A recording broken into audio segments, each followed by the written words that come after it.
Welcome back to Exposed TV, the home of Blaha Mans on YouTube. I'm your new host, Arnold. It seems that Jason is back at it with his mercenary claims. First, let us recap some of the bullshit he has told us previously. Okay, let me make this clear. I am very quiet about my background. I don't discuss my background, my full history. Most of you are not going to be able to find my background.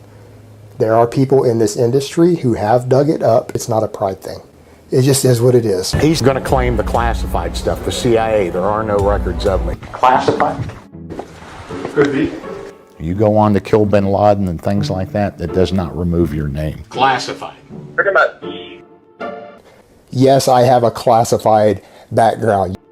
Next time any of you hear anybody say, I can't tell you it was classified, take your finger and shove it in his eye as hard as you fucking can. Because I can tell you how I would deal with it, but I can also tell you that the overwhelming majority of people, they do not have the background or the skill set to successfully stalk somebody, get away with it, dust their tracks, leave no alibi, leave no real forensic evidence, and how to set it up to make it look like somebody else did it with a completely different motive.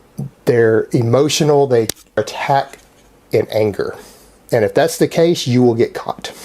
So, I'm going to recommend that you do not try to go after this person. If someone becomes a threat to me or people that I love, I make them go away. Because I know that you can't provide security that has the same level of training that I have. And for those who don't understand, I trained at the farm at Langley. Anyone who knows what that is knows what that means. You can't provide security capable of providing the security I can provide for myself, non-negotiable. And I'm not going to go into the details, but yes, I have killed armed men in my life. That's nobody's business. That's my own background. And it's not something I want to brag about or talk about. And no, I was never in the military, but that doesn't mean that I didn't serve my country. That doesn't mean that I never risked my life for my country. It doesn't mean I never killed for my country. We insist on a minimum of 10 years experience in high security areas, or people who are in special forces units, special law enforcement units such as tactical teams, hostage rescue teams, etc. You want somebody generally coming from a military background or from a tactical background, because there's a lot of weapons use involved. The driving skills are different in that environment than they are in a city environment if you're driving. Even those closest to Jason told us that he was never a mercenary. For instance, his ex-wife. A team of inner-city CIA members from the Fitmisc crew have been in contact in the last couple of days on Facebook with Anna Blaha, the former wife of Jason Blaha. Messages with the following information have been received by Miss Blaha, which seem to undermine the truth of Jason's involvement in the military and as a private mercenary. The question asked, was Jason in the CIA, a mercenary, and has he killed a man? The astonishing answer received by Miss Blaha and her response is as follows.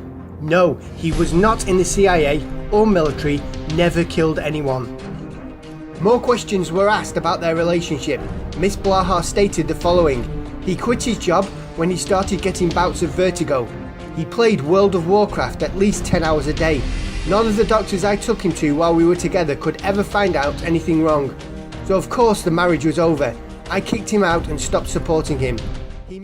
Even his father confirmed us that Jason was never a mercenary. The specific question was whether or not you actually knew of any company, legitimate company, that he would have been working under possibly 10 to 15 years ago. If that was specific. He was working there 10 to 15 years ago. He was working in the warehouse. Well, he did work as a contractor for, I can't even think of the name of the company he worked for. Do you know anything regarding the specific role? I take it that was... He was a laborer. So it was building work as opposed to soldier or mercenary work? What kind of work? Well, in the video we were sent, he claims to have been a mercenary, as in a mercenary. A mercenary, yeah, private security, as in performing. No. He was working on compressors and engines. So he was never intelligence. Manual labor. Oh, I see. Okay. Sorry, sir, because it sounds like this may well have been a bogus claim we've been sent, and I apologise for bringing you guys into this then, but it was because he specifically said on video that he was doing, and I quote, snatch and grab operations, which was a job that you had got him based on your previous background as a soldier. This was his words. Well, that's not true. Even after all this, Jason is still claiming that he was a mercenary. Let's now watch his latest fairy tale. So President Clinton was the president from the time I was 17 all the way until I was 25. I was scouted out for certain types of work before I even finished high school. Again, due to my family, my upbringing, connections certain members of my families might have had, along with my shooting skills. The gang wars had spilled into the streets. We had an enormous amount of death and violence in this country due to the gang wars and the drugs and the drug cartels and everything going on. We were in the middle of the drug wars, or some people like to call them the powder wars. There was massive fighting all through Mexico, Central America, dealing with drug cartels, everyone from the DEA trying to crack down on them. So we'll call it a hunter. I was a hunter of exotic game, if that will make you guys feel better. And a pretty good chunk of the game that I hunted was a very dangerous type of game that did some sort of masonry or bricklaying, because they stacked bricks of some type up. So Jason is alluding to being a hired mercenary to battle the South American drug cartels, whereas in the past he has always alluded to fighting in the Middle East. I actually know something about advanced interrogation techniques. I used to do snatch and grabs and interrogate people out in the field as a contractor years ago. Same thing out in the field. These dumbass Hajis out in the Middle East don't know anything about science. And in my experience, Hajis can't even fight anyways. You guys suck at combat. In a country that I'm not going to discuss the name of and not going to discuss any of the people involved, I observed a fairly lightweight person who was hit at around 300 yards twice with a green tip. The first time he was hit, he was riding atop of a donkey and he was hit in the torso and he fell off the donkey, hit the ground. He then stood up and picked up his AK-47 that he was holding and chambered a round, at which time the individual shot him again at approximately 300 yards. He fell down to fight, and this is just something I observed once that exactly falls into what's described here. So people. Two conflicting stories by Jason. When will his lies end? This is how Jason is answering all the experts that say that you need military experience to become a mercenary. But people keep saying only mercenaries, only people who become mercenaries are people who were in the military, who were combat veterans. Look at what was going on in the mid and late 90s in the United States, nearby countries, and all around the world. What military veterans? There were no veterans, logistically speaking. Where were people going to get veterans to do the massive amount of exotic game hunting and similar work that was being done? Since the collapse of the Berlin Wall in 1989, the market has been flooded with soldiers. They needed something to make money, and the only way they could make money was to sell the skills they had, which were military skills. There were over 20 million veterans in the United States in the 90s. Why would they need Blaha? And then Blaha goes on to say that he was just a disposable asset. And the beautiful part, all of these young men were completely disposable. Completely disposable assets at the end of the day. We got worked hard, and sometimes we got broken.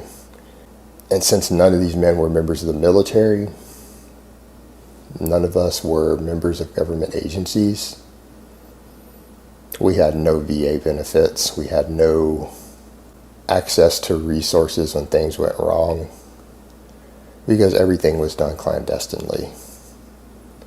Latibre factum. But Jason, why do you keep bullshitting us with this, and why do you claim that you had some FBI VIP status? I have purchased 4 new firearms this year that required background checks. The people note when they do my background checks that mine come back faster than just about anybody they've ever seen, and the reason for that is I actually have a file at the FBI. They keep a file on me, and because I have easy to access data for them, I get auto cleared really, really fast. It usually takes about 30 seconds for my background check to go through. My psychological records, they have full access to all my... And because I've previously had security clearance and I have a completely clean criminal record, I have never been arrested, I've never gotten a speeding ticket on record, nothing like that. Oh, really? So you've been arrested in 1999 and found guilty for unlawfully carrying a weapon.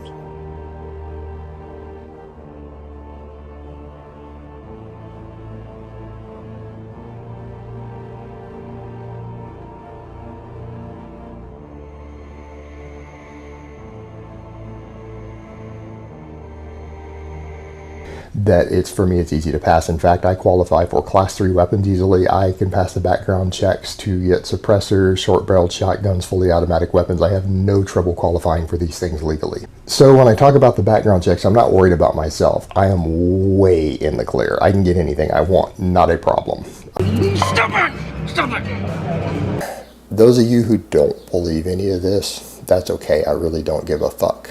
I'm still telling my story. This is what it is, and if you don't believe me, fuck you, go fuck yourself. I don't care. For all these guys who are veterans who are standing there still screaming about your valor, stolen valor, after what I just told you, that sounds like I'm stealing any of your valor, you know what? Fuck you, kid. You can go fuck yourself. I don't really care what you think. But I will tell you this, if you decide that you're going to come confront me physically about it, you better not be a fucking pog. You better be a stone cold killer.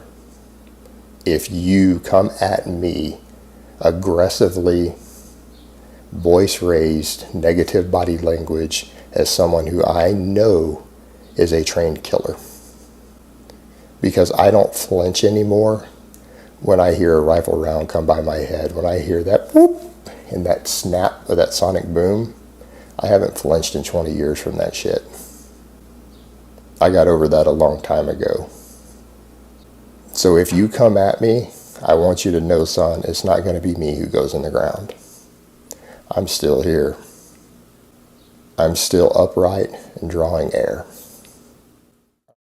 Jason, if what you're saying is true, then you don't need to worry about veterans confronting you, because by your own admission, the FBI is going to throw you in prison. No, I don't talk about my past because I used to work in intelligence. I worked in intelligence until I cracked under the stress from the PTSD, and then they terminated me and told me that if I ever talked about specifically what I did, that I would spend the rest of my life in prison. So yeah, I'm a little bit fucked up. I'm a little bit crazy. You'll often find that the guy who looks like a real sharp dude, he's a big hulking bunch of muscle, and he looks really mean and cool and very experienced, and his CV says all the good things and nice things.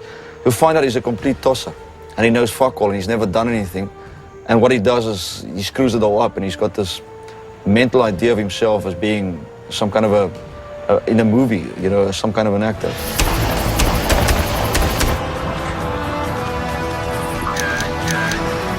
The general public is fascinated with the concept of mercenary because most of the people in the general public lead very swaddled lives. They don't have much excitement. They don't have, since the draft went away, most of them have no military experience at all.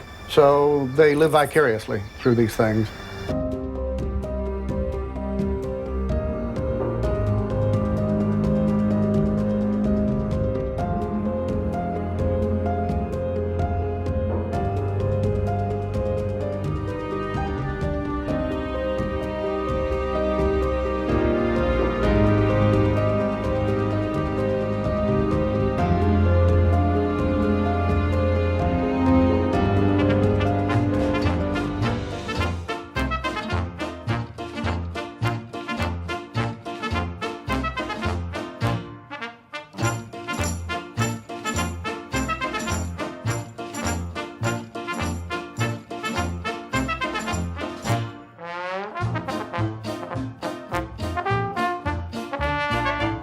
Let me ask you guys a question. Does this man look like he was actually a mercenary? This soft pussy?